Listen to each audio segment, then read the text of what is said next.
ভাবলাম তোমাদের voice over না দিলে পরেরটা বোঝাতে পারবো না, আগের ভিডিওর সাথে তাল মিলিয়ে এবারেরটা ঠিকঠাকভাবে বোঝাবো বলেই একটু ভয়েস ওভার দিয়ে দিলাম। আমরা চলে যাচ্ছি প্রীতমের পিসির বাড়ি, ওনার নাতির অন্নপ্রাশনে। আর ইনি যে মাঝখানে বসে বসে যাচ্ছে, একটু পরেই কিন্তু ঘুমিয়ে পড়বে। শেষমেশ অন্নপ্রাশনে পৌঁছতেই পারলো না, মাঝখান থেকেই ঘরে দিয়ে এলাম ঘুমিয়ে পড়েছে বলে।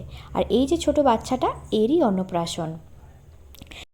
যেহেতু আমি খুব ছোট ছোট ভিডিও বানাই, তাই জন্য বেশি বড় ভিডিও তোমাদের সাথে শেয়ার করছি না।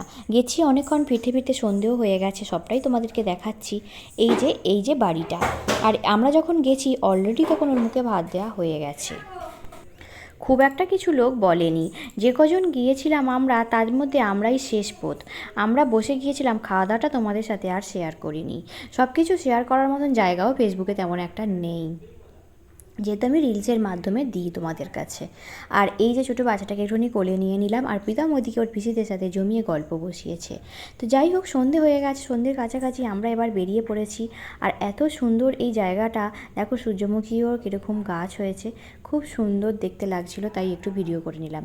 এরপরই ওখান থেকে চলে গিয়েছিলাম আমতলাতে, কারণ আমতলাতে আমাদের একটু কাজ ছিল। মানুর দুটো চুড়ি ছিল সোনার, সেই দুটোকে গলিয়ে ছোট্ট একটা বল করে